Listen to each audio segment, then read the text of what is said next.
My name is Tracy Meisner, and this is Mind Your Business. Mind Your Business is a video podcast series to help startups, small businesses, and entrepreneurs navigate the world of business through the stories of other business owners. If you have questions, we have answers, and the reasons why starting your own business can be rewarding not only to your bank account, but to your soul as well. Tracy Meisner is a seasoned veteran of creating multiple startups and following his passion. This podcast series dives deep into the fundamentals of business ownership. Sit back, grab a cup of coffee, and enjoy the ride. It's time to mind your business. Thank you for joining us today. It's a special day because it's our first podcast in this new series called Mind Your Business. My name is Tracy Meisner, and our guest today is Leo Falkenstein of Consume Media. Leo Falkenstein is the founder and executive producer at Consume Media, an Atlanta-based video marketing agency. Consume Media works with its clients to provide video solutions that help companies achieve business goals. The most popular video solutions that Consume Media offers for their clients are commercials, explainer videos, and customer testimonials. Outside of work, Leo is a big fan of UGA football. He's a hockey player and a live music enthusiast. Let's check in to see how the interview went. So, Consume Media, what inspired you to start Consume Media? Well, the joke I say is that I started Consume Media because I didn't want to get a real job. But it's actually kind of true. I mean, it was the summer of my junior year of college, and I said, I don't really want to get an internship.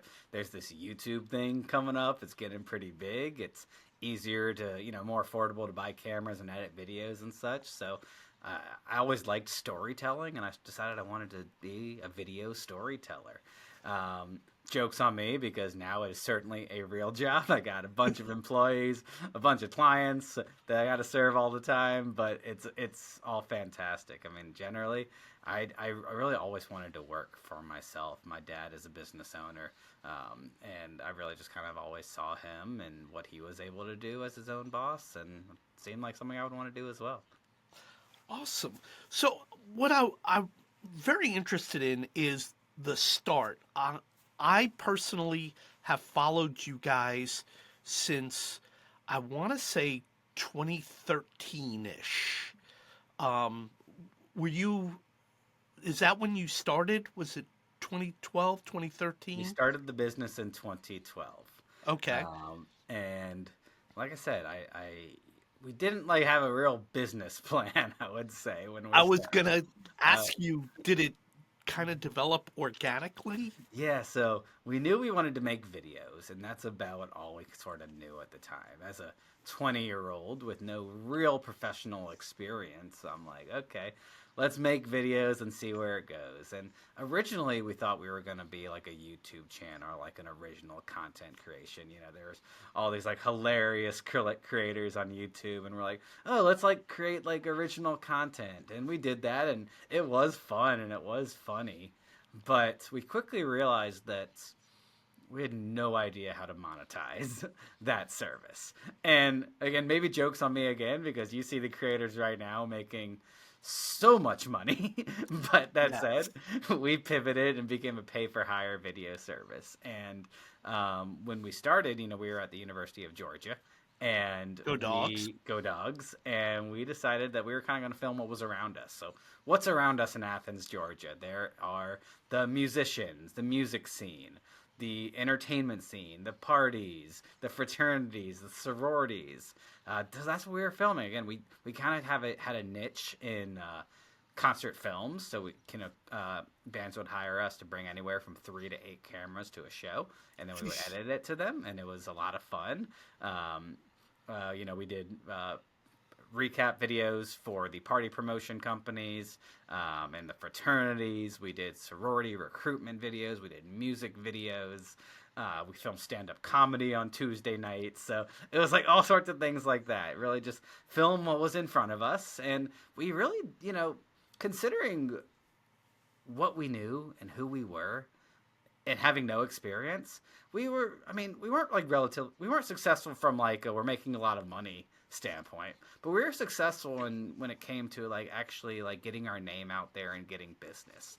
Like I think we really became the go-to in Athens for live music videography. For most of the fraternities and sororities, like they knew who we were. So, I think that was kind of our first effort into really trying to find what our target market was. Mhm. Looking back on it, college kids, broke musicians, probably not the best target markets, but you Yep. live and you learn. Yep. So where did it where did it change? Yeah. So we graduated college, like many college students, like we were fairly taken care of by our families in college, like Mhm. yeah, like if we wanted extra money to buy certain things, like yeah, we had some money from Consume that we could do that, but like most college kids, our parents were paying for our or I wouldn't say most, but for many college kids, our parents were taking care of our rent and our groceries and everything like that.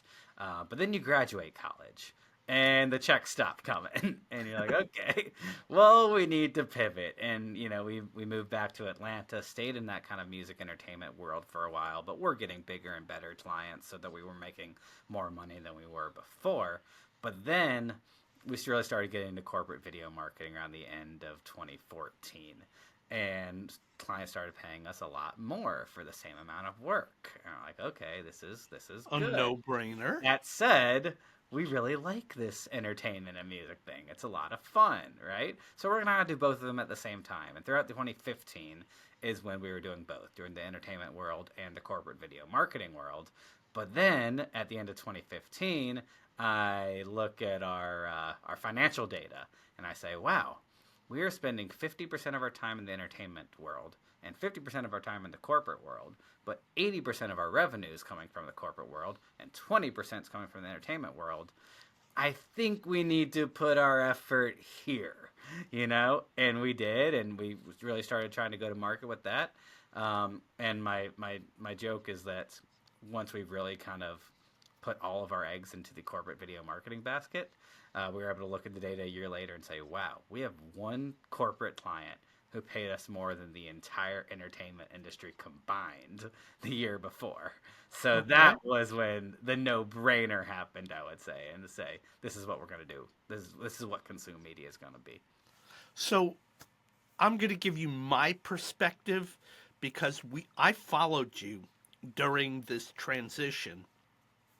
And one of the things that I did as a video teacher is, yes, I taught students how to do video, but I taught them how to make money. Mm-hmm. And they wanted to see a young company. So I started teaching consume media to my students, and it literally transformed my class because in 2016 I became the teacher of the year for the entire United States for video.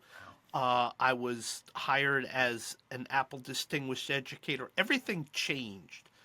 And I credit Consume Media. That's why I'm so passionate about your company. One of the things that I would teach my students is if you, they all wanted to do hip hop videos. And I told them, you know who doesn't have money? Hip hop musicians. They don't have money. It's a real simple business philosophy. Don't do business with people who can't afford to pay you. Absolutely. Well, first of all, I have chills from you saying that. Like that's really meaningful to me. So thank you. Well, it was But meaningful to me because the next few people that I'm going to be interviewing are former students. One of them still lives in Athens no, and has his own video production company. amazing. Several of my students have asked me, is Consume hiring? And I go, well, you talk to them. Um, so we are moving fast into this. So we talked that you guys kind of developed your business organically, but one of the things that our listeners and our viewers don't know about you guys, and your partner is Michael Rosenberg. Michael Rosenberg. Um, you guys have financial backgrounds, Well, I sort of. both of us were in the business school at the University of Georgia. Okay. So for me personally, my story, I'll go through it quickly, but I was going to be a finance major. And then I discovered this passion of video, and I said, I'm dropping out of business school. Dad's like, Leo, you shouldn't drop out of business school. I said, Dad, I'm dropping out of business school. And so I did. And I got my mass media arts degree. And then, like a semester later, I was working my mass media arts degree. And then a semester later, I'm like, Dad, I'm looking at all the people in my class, and I really feel like if I also had a business major, I could really separate myself from everyone in class. And he's like, I've been saying it for years, Leo. So, of course, Dad's always right. But Yep. yeah, so I got my finance degree and I got my mass media arts degree. Michael was in the business school. He got a management information systems degree, and he got a new media certificate. But Michael had background in photography and design since high school. So, while I was learning a lot of these skills from scratch, he really had a lot of experience, and that was helpful for our organization. Awesome. So you guys talk about your biggest turning point was around 2016. How do you balance creativity and business? Oh, it's hard. It is hard to balance creativity and business. And I'll tell you, it took us from 2016 till maybe 2020, and we're still figuring out now to get it right, because one client's going to pay you, at the low end 5,000, and one client might pay you, called a reasonable number of 15,000. And at the same time, you're like, we're creatives and we want to put our all into every single project.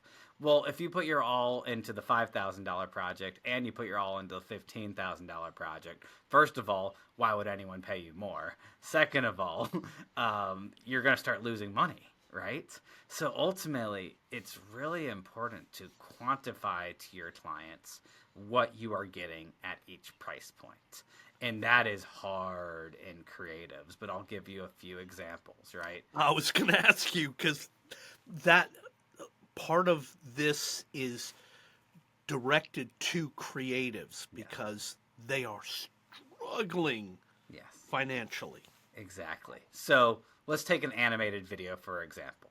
If it's an animated video, every scene needs to be designed and animated from scratch, right? So if every second needs to be designed and animated from scratch, you probably should be thinking about the length of the video when it comes to your price point, right? That said, not all designs and animations are created equally.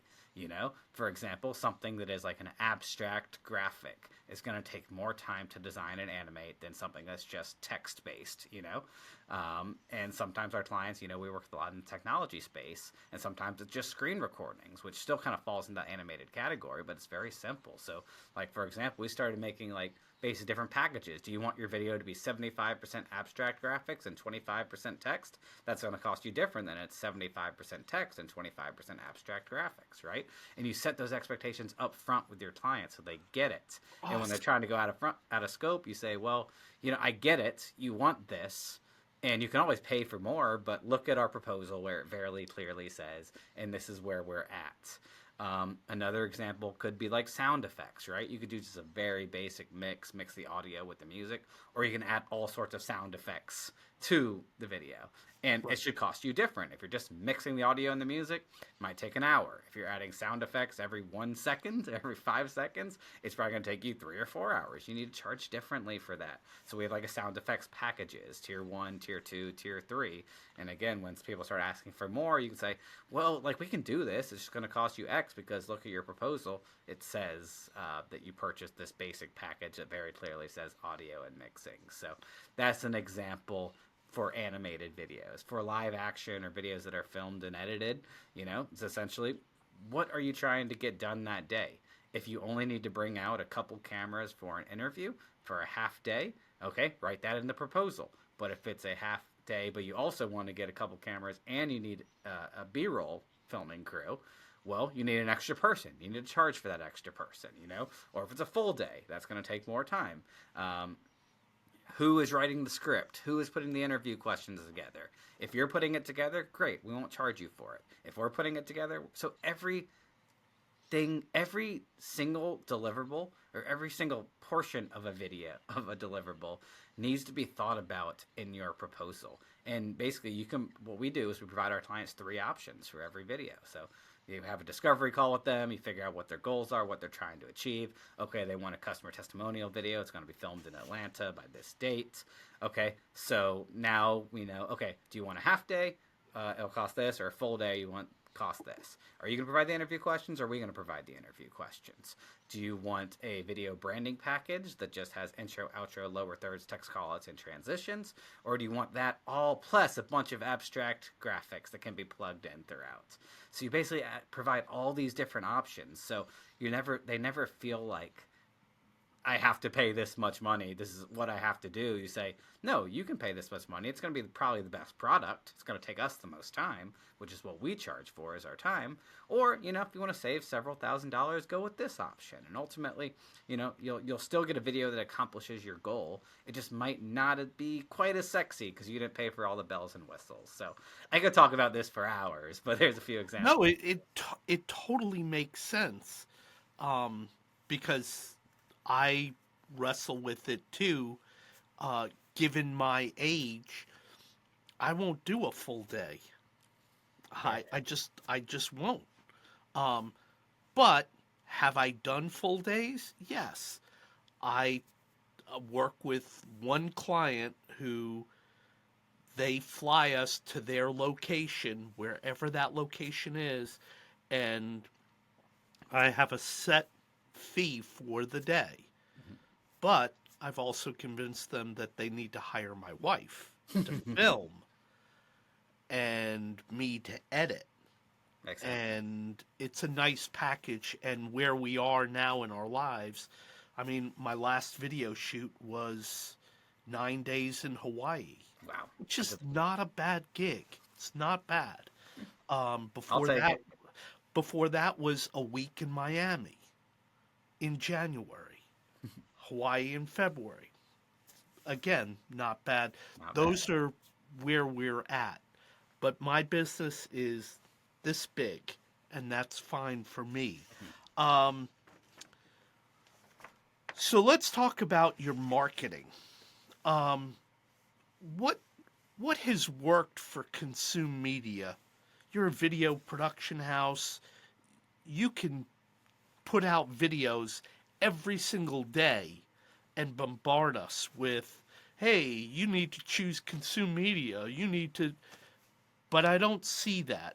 But I do see you guys on LinkedIn. What's worked for you guys? Yeah, so first of all, before you really think about how you're going to go to market with your product, is you have to understand who you're going after, right? So while we still will take certain business that is not outside of these 3 categories, we will not go after clients and speak to clients outside of these 3 categories. So, and when I say speak to, put messaging out that is outside of these 3 categories. So our categories are B2B, business to business technology companies, which is about 50 to 60% of our work.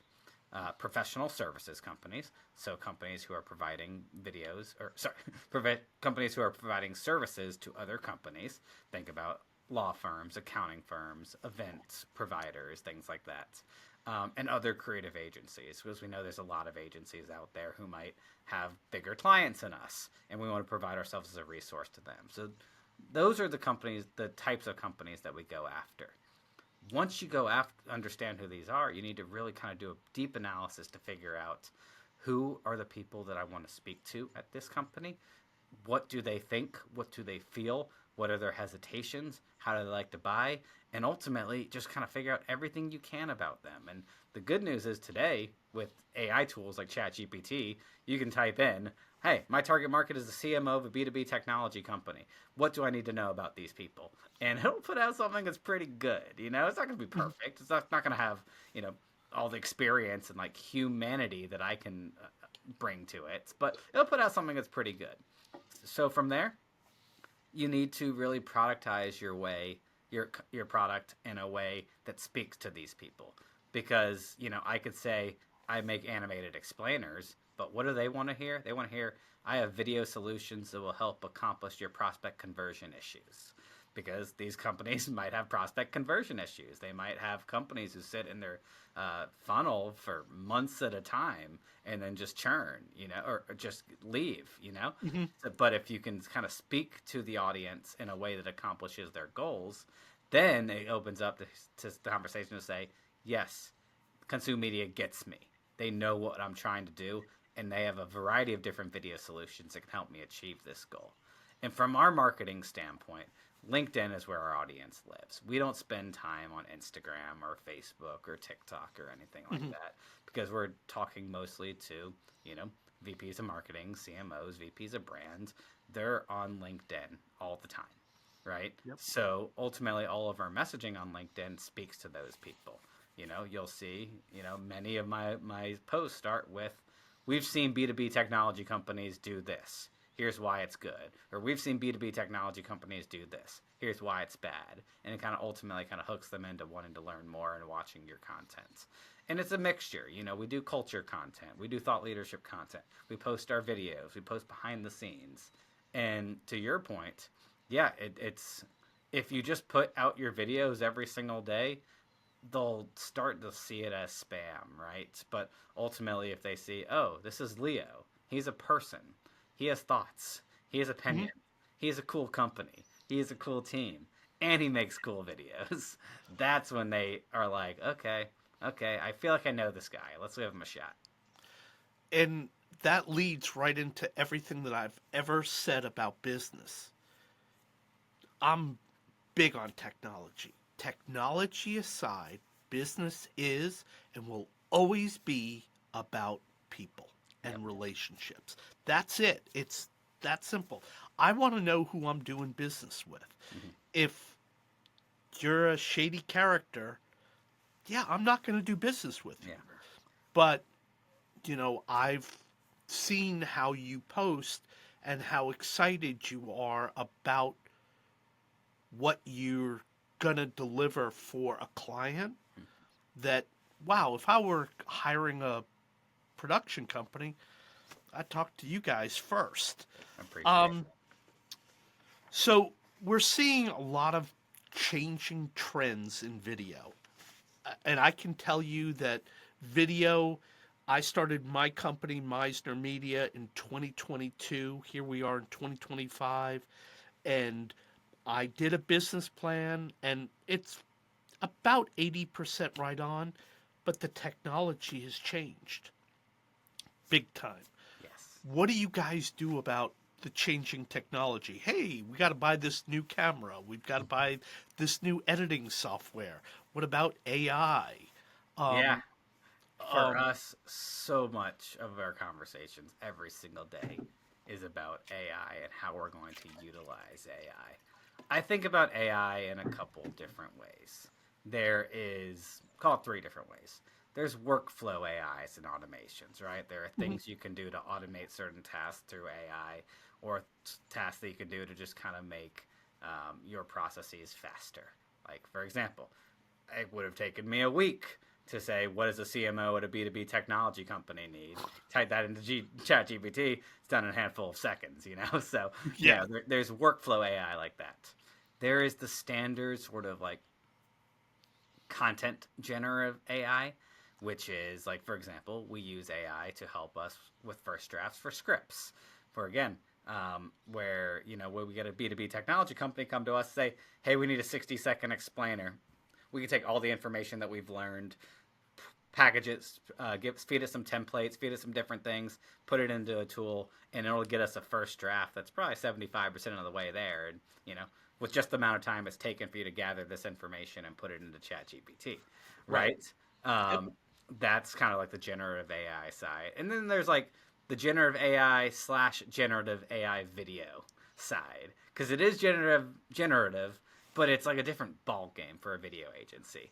And we're using the automations, the workflow, the content generative AI all the time. And at some point we will probably start using the generative video AI. The technology is just not there yet. I like to say that there are probably a handful of people in the world who are just amazing at it, but it's a handful of people of the world, and they're literally dedicating their lives to being really good at this. Right. And even when they do it, they're probably spitting out. It probably takes them 50 iterations to get the shot that they're looking for, and they're the best in the world at it. So yes. so Go ahead. we're monitoring it. We know it will become part of our workflow, but really just from an experimental way right now. But we really are thinking every day, how can we automate this? How can we do this process faster? Because ultimately, it's not about us. Well, it is, but ultimately it's about our client, right? Yeah. If I know that one day a client will come to me in the next year and say, hey, Leo, we've been spending X amount of dollars with you, and I think with AI, it seems like you're overcharging, or I can do it myself or something like that. Right. And what I need to be prepared for, and what we're working to be prepared for, is saying, you know what, client, you're right. With the technology available right now, what you're getting here should be a portion of the cost. But we've been updating our workflows and our processes. And now, for this same price point, not only are you going to get this, you're going to get this, this, this, this, this, and this. And then they'll be like, wow, okay, that's an amazing deal. I'm going to keep spending and keep working with these guys. And I totally agree with you. I personally now use Descript. Yep. And I use it because I have a client that it's two doctors that talk on a podcast. I don't know why they choose to be in their basement, and I have like all kinds of stuff in the background, and I'm like, well, that doesn't look professional. Click, and now it does. Yep. Because I go to Adobe and I generate a medical office, and I put that behind them. Yep. And a lot of times they're reading from a script like that, and I have to make them look like they're looking at my camera. Mm-hmm. So I've used that, and it has been a lifesaver. Yeah. And a lot of times, like, you plugged in a nice little microphone. Some of the audio that I get is terrible, mm-hmm. and I have to fix it. Yep. And click, and it's done. Yeah.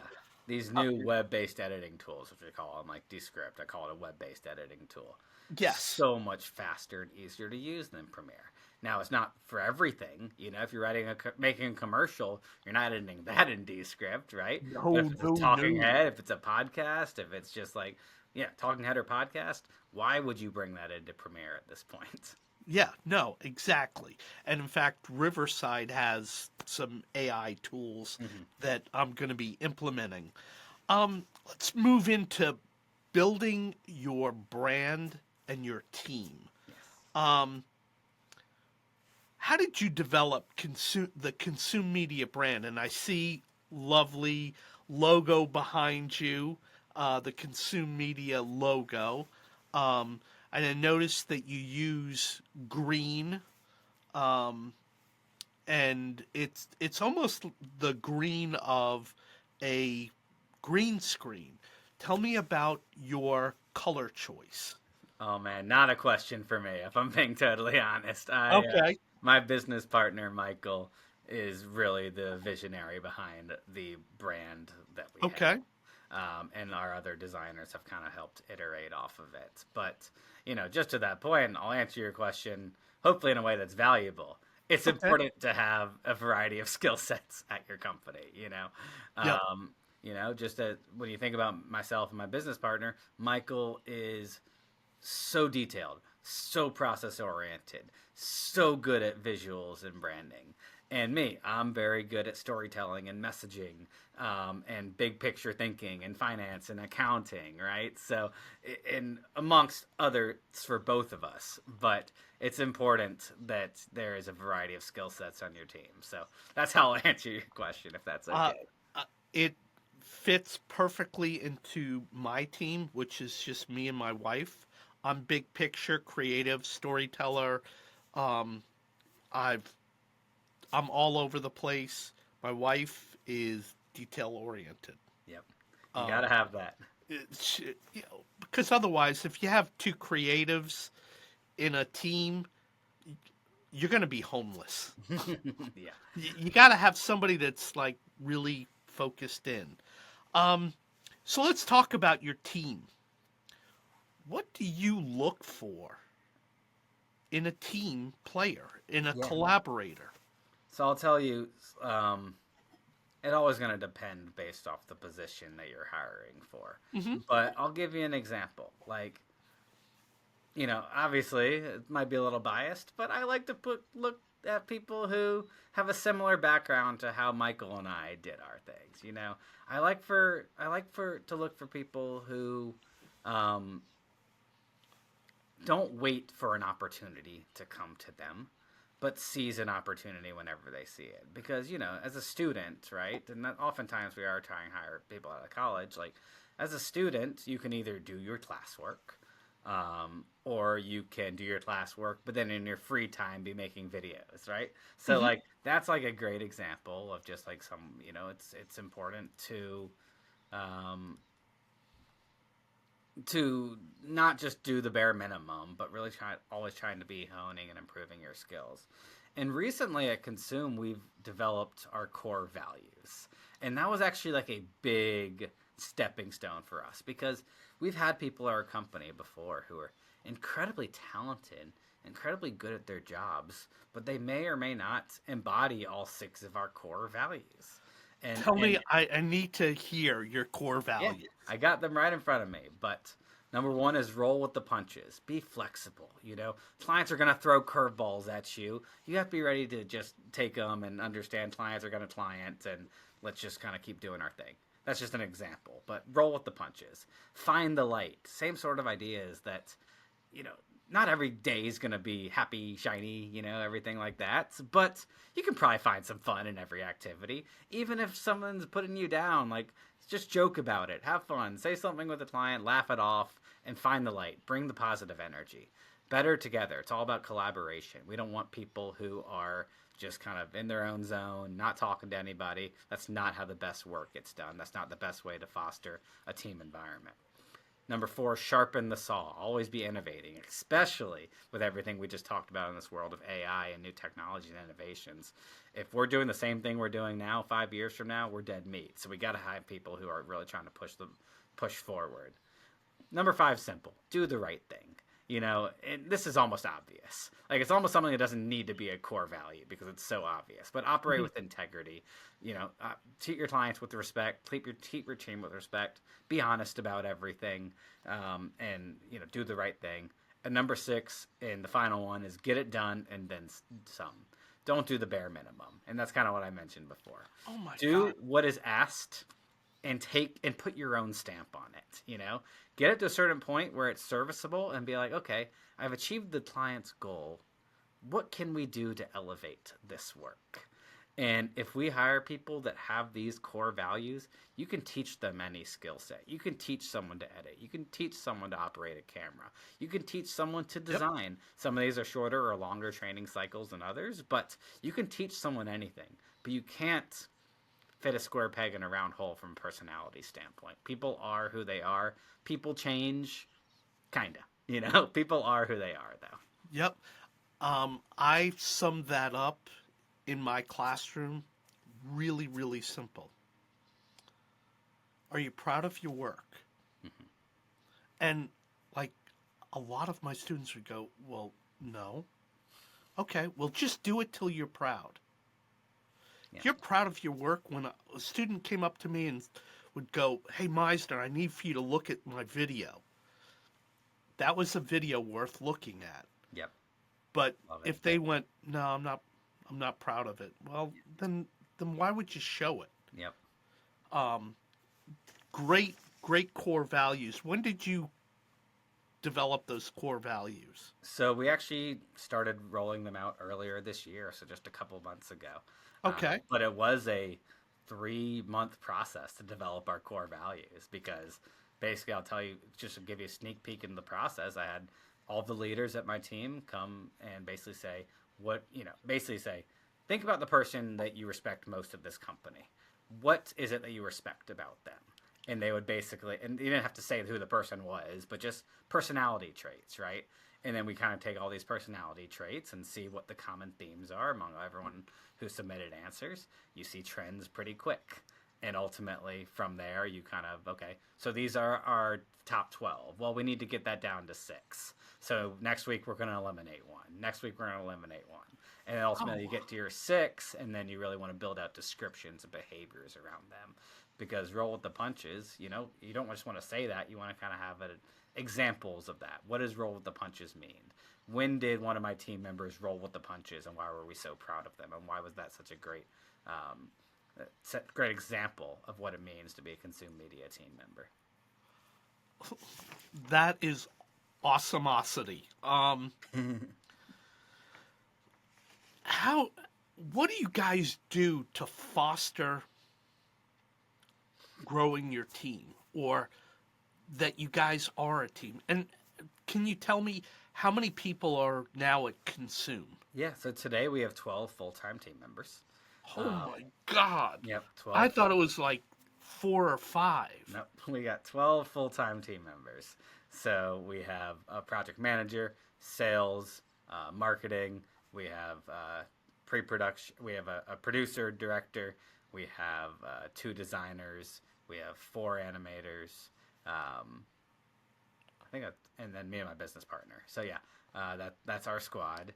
And what we do to grow, I mean, it's all about constant improvement, right? It's about setting objectives, achieving those objectives. If you don't achieve those objectives, figure out why. If you is it because something happened, or is this an issue that we really need to discuss? Like we said we were going to do this at the beginning of the quarter. We said that this was an achievable goal at the beginning of the quarter. Now it's the end of the quarter. Why did we not do this? And at that point, you're like, okay, well, it's March 18th. I have 2 weeks to get this done because I said I was going to get this done. Or, is this an issue? Is there, and what is the issue, and what is the reason why this did not happen? So really setting achievable goals and hitting them, and also just having a really good meeting cadence, figuring out, okay, how often should the whole team meet? How often should the leadership team meet? How often should we have one-on-ones? How often should we have departmental meetings? And it's not once a week for everything, or you're going to have too many meetings, right? But once every 2 weeks, once every 3 weeks for some of these things. And ultimately just have a really good agenda as to what are we going to talk about this week, and how it's going to ultimately make sure that our company is getting better each week and that our team is getting better each week. In your team, so you've got a lot of people, how are you delegating who's doing what? Like, this is your lane. Yeah. And how do you do that? So I'll tell you, for me, that was delegating was probably the hardest thing that I had to learn how to do. Just because, for so many years I was doing a certain amount of work. It was something was mine, and I would do it, and I know the clients were always happy. So that means if I keep doing, the clients are going to keep being happy. Delegating was the hardest thing for me. And I'll tell you, before you can consider delegating, you have to have trust. You have to have trust in your team, or you're never going to want to delegate. We've had team members, and I've wanted to give them tasks, and I'll be like, "Oh, I'm gonna do this. It's gonna take 3 days, and I'm still not gonna like it. Fine, I'll just do it myself." And then I'm like, "Well, I'm an I'm a control freak, But it's just there were times where I just didn't have trust in the team. So you have to have trust in the team. That's a precursor for anything. Not necessarily trust that they are going to do it right the first time. Everything's going to have a learning curve, but trust that they're going to put their effort into it. And when you get them feedback, they're going to understand it. And then next time you give them the task, you don't have to give them the same feedback every single time, right? Okay. So, but to answer your first question, once you have that trust, it's really just about making sure your team is set up, organized, and optimized in a way where that people understand what their roles and responsibilities are. Obviously, I'm never going to ask an editor to write a script, I'm never going to ask a salesperson to edit, So just making sure that clear roles and responsibilities are clearly defined. There's usually a primary person and then a backup for each role. So at least two people can do the job. There's at least two people on my team can script write. There's person primary one, but if this person's bogged down, I'll bring in person primary number two. If that's not the case, then I'll jump in as one of the owners of the company and be like, okay, we told the client we're going to get this done. Yes, my time is probably better served not writing the script, but in this particular instance, the script's got to get done, so I'm going to come in and do it. So I think that's a good answer to your question, but happy to expand on anything. It's a great answer. Without divulging too much, annual sales. Are you allowed to say what the target, the range of your annuals? What are your annuals? Last year, our company was just under $2 million. Okay. This year, we're aiming for 30% growth, so hoping to get 2.6 million this year. Okay. So that's big growth, but we got big ambitions. And that's one thing that we did, kind of as we're doing the core values exercise, is make sure everyone is aligned to the vision that we have. Mm-hmm. So we sat as part of this whole 3-month process, we really laid out our core vision. Where do we want to be in 10 years? With 10 years, where do we need to be in 3 years? Where do we need to be next year? What do we need to do in order to get there? And by doing that, ultimately, people get bought in, because it's not like, oh, Leo and Michael, maybe they have this goal and we're just going to edit until we get there. It's really like, okay, we're going to work together. We're all bought into this vision. Okay. And we're excited about the future state of the company. When did you hit 1 million? We hit 1 million. I think the COVID year was our first year. So 2020. Okay. That's huge. Yeah. It's growing a business is hard because, and it's hard to get, I'm not going to say hitting 1 million is easy. It's not, but it's hard to get from 1 million to 2 million and to keep growing and scaling. It doesn't get easier. No. Certain things get easier, but you do something good and something breaks, and then you're like, well, now I got to fix this. And then scaling a business is hard. Having had a business before I did video, when I was doing 400,000, I actually made more money than when I hit 1 million. Yep. And everyone was, but you're at 1 million. Yeah, but everything's more expensive. I have overhead that is just eating me alive. Everyone used to say, do you have Sunday night anxiety for Monday morning? No, I had Thursday night anxiety for paycheck Friday. That's something, unless you're there and you go, oh my God, cash flow. Mm-hmm. Cash flow is like the killer of business. Oh yeah. Spend a lot of time on cash flow every week. Hey, my business is not near as big as yours, and I always look at cash flow. Mm-hmm. Always, that's the number one predicator for business is cash flow. That's actually we have a company scorecard, and one of the most important ones is what's our cash flow runway? And that basically answers, if we did not sign a single piece of business, how long would it take us to run out of money, essentially? Okay. And that's important, because if you're under 2 months, that's like, ooh, okay, well, that's not good. That means we need to kind of really look at, do we need to cut costs? And if you're at over 6 months, you're like, oh, this is nice. Maybe I can take a risk. Maybe I can invest in something. Maybe I can consider hiring someone. And it's not like how much money I have in the bank today. Right. It's with all the money I'm going to collect from the work that we've already sold. And for me and my wife, it is, do we have enough for payroll for me and her? And she likes to have April's payroll in the bank, ready to go, at least in February or March. Sure. So I just cash flow is the killer. Cash is king. Um, Cash is king. It will always be. Do you guys own your own building? No, we have a lease on our Okay. building. We actually just renewed our lease, actually. Okay. Um, do you have plans to own your own building? Not right now. We just signed a pretty extensive, pretty long lease. Hmm. So, we have a pretty good rate. We like our space. Okay. Owning a building is great because you ultimately have an asset Yeah. versus a liability. Yep.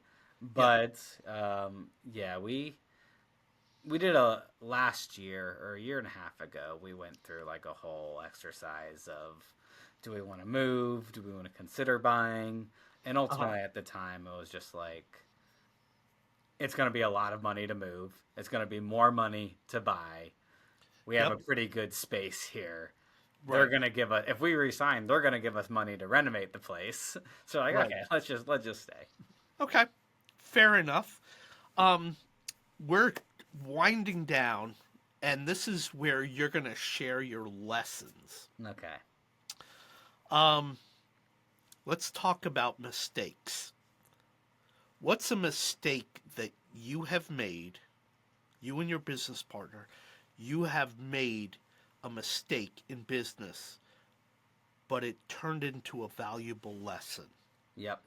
And I'll go back to kind of what we were speaking about a couple questions ago. Like, we hit a million in revenue. We felt like we were on top of the world.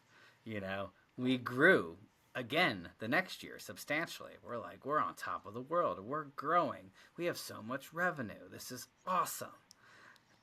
And we quickly realized that growing so fast and adding headcount so quickly was absolutely not the best thing for our business.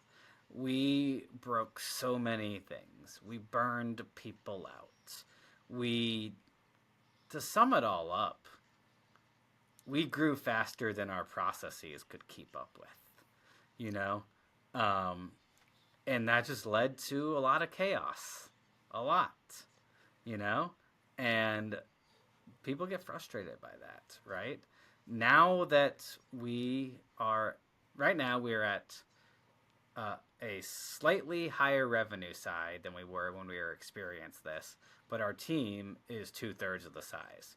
We were up to 17 people at one Oh, point and wow. had pretty much the same revenue we have now.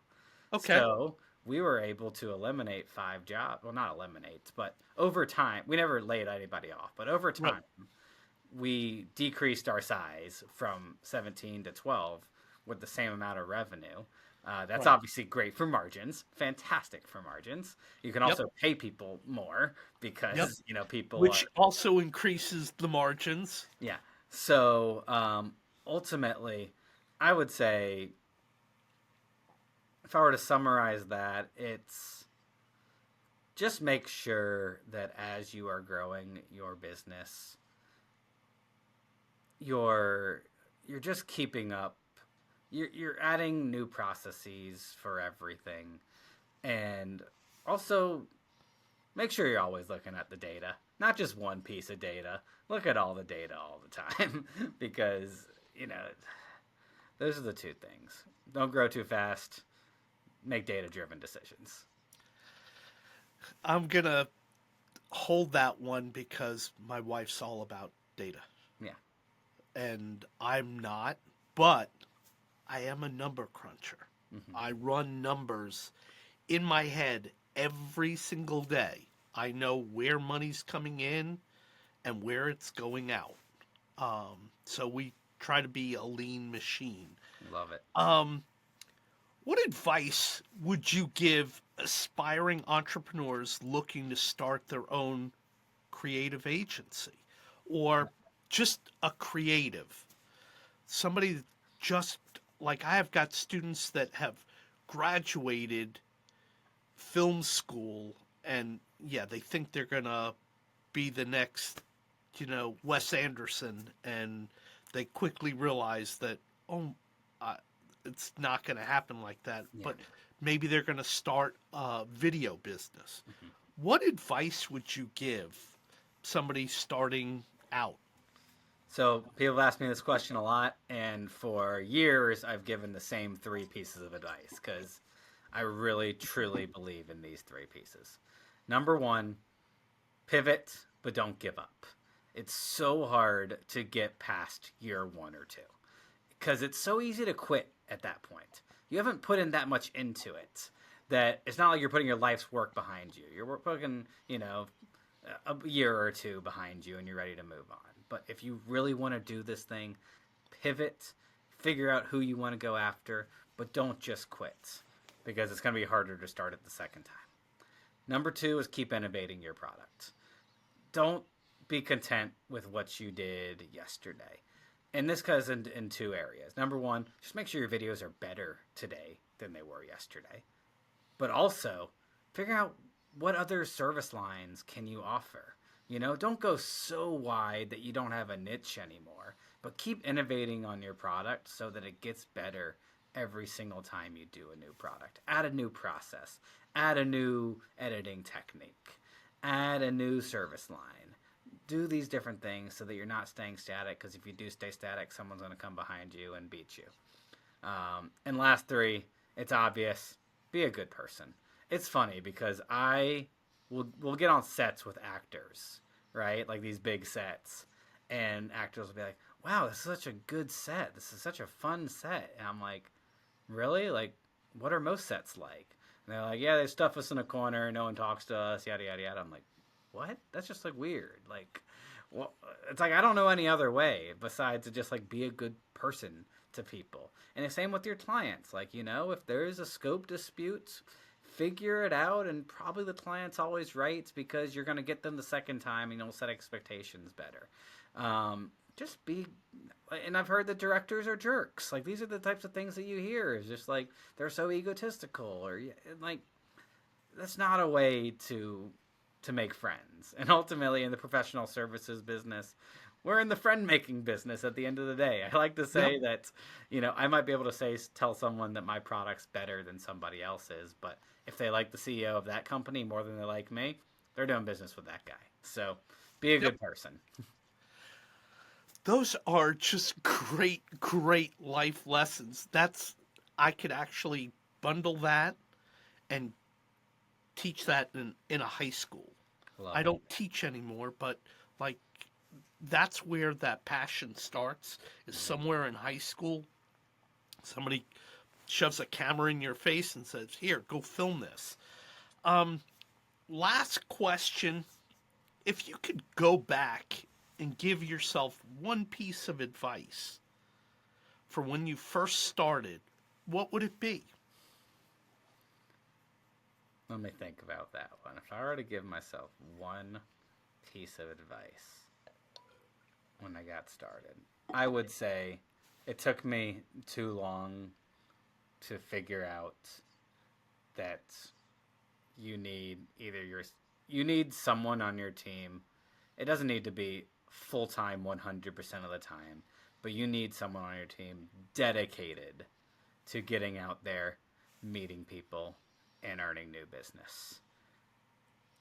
There was a time where we didn't grow and became a better company. Our product became better. We got new processes, but we didn't grow fast enough because we had not really defined the fact that, Leo, you're going to be kind of the face of the company. You're going to go out there and get business for us.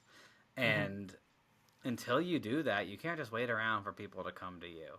That doesn't work. It'll work every now and again. You'll get a referral, but you need to go out there and get the business. So I would say, I've always been a hustler, but one piece of business, make sure you're hustling on new business development. And that's not an option. That is a requirement. You have given me great, great nuggets. Leo Falkenstein, this has been such a joy because there were no surprises in the things that you said. I think why I admire your company so much is that the things that you're saying really they're not new. there's nothing new in business. Yeah. Nothing. Be a good person. Like, duh. Yeah. Like, who wants to do business with somebody they don't want to do business with? I know.